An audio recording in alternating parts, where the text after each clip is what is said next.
Do you want to start playing war games in 2024 but don't know how and which to choose? I've been there some years back and I know how daunting it is. Join me in this journey where we'll show you our personal and curated list of what we consider to be the best war games you can play on PC in 2024. Here's our definition of a war game: a video game that does its best to replicate in an authentic and semi-realistic manner the nature of warfare, no matter the scale, no matter the genre. Battle Academy. Never played a war game before but getting ready to jump into wargaming? Have a go with Battle Academy, the friendliest of war games. It's the easiest game to get going, and it frequently goes on sale at Steam for pennies on the dollar. Battle Academy deserves a spot in every beginner's library. Unity of Command 2. Unity of Command 2 is always lauded as the grand strategy wargame entry title that every newcomer to the wargaming genre should try. It's a fun, enjoyable, and simplistic take on the classic turn-based hex and counter formula. It's commonly associated with war games. Imagine titles like Panzer Corps and Panzer General. Scourge of War, Waterloo. Outdated, convoluted, and confusing are just a couple of the negatives I can point out at the Scourge of War, Waterloo. It's in fact a game that's outstayed its welcome. However, and this is important, so pay attention, no other game manages to so perfectly capture the size, scale, and complexity of command of Napoleonic battles as well as Scourge of War, Waterloo. In its essence, this game is a real-time strategy title with a lot of strings attached. Orders are passed down the chain of command via couriers, and battles are slow, drawn-out affairs that might go on for hours. Each regiment can be carefully positioned if you wish, or its command delegated to your officers. Scourge of War is the definition of extreme realism in the musket era. Cauldrons of War. Cauldrons of War games are weird and delightful. On one hand, it's a very different kind of game from what we're used to, and if something's new, it usually excites us. On the other hand, it's so fast-paced and so simple that we tend to lose interest in the campaign we're currently playing.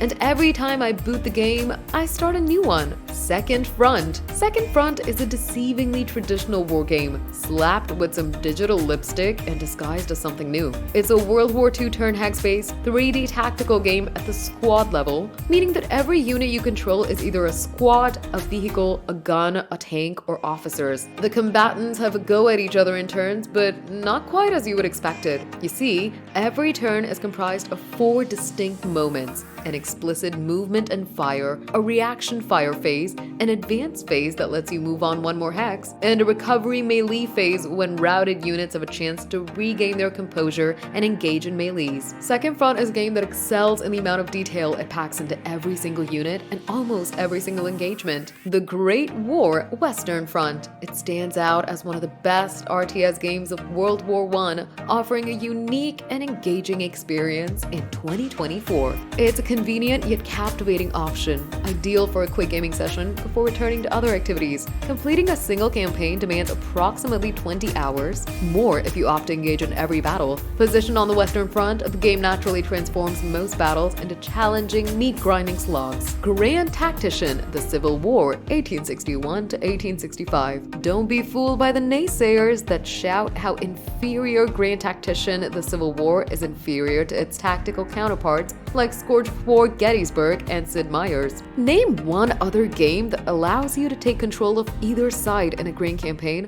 while also giving players the ability to lead their troops from the front, Total War style. I'd say that few do Civil War as good as Grand Tactician. The campaign's massive and complex, and the battles are big and long affairs that mimic the confusion and order delays. Arma 3. Few lists can forfeit the presence of Arma 3, and this is no exception. Arma 3 is a universal war sim and military sandbox from a first-person perspective. What makes Arma 3 earn its spot on every list isn't just the realistic physics, sprawling maps, detailed weaponry, and massive online community. Instead, what makes Arma 3 the go-to missile sim is its dedicated modding community. These passionate folk are responsible for the creation of literally thousands of weapons and vehicles, maps, equipment, missions, and everything else in between. Hearts of Iron 4. This is an amazing game that managed to introduce a whole new generation of players to the idea of war games and military strategy. This grand strategy title from Paradox is set before, during, and after the Second World War, with a fantastic premise that you can take any nation in the world, no matter how small, and guide its destiny across one of the most convoluted times in history. Command, Modern Operations. When it comes to simulating the complexity of modern warfare in video game format, Command Modern Operations has no equal, and this isn't even me exaggerating. Command Modern Operations is the definitive experience if you want to simulate any military conflict post-World War II at a tactical and operational level. Ground, sea, and air options are all possible to model with this title to an absurd degree of accuracy and complexity. Heck, some say the equipment database alone is worth the asking price of $80.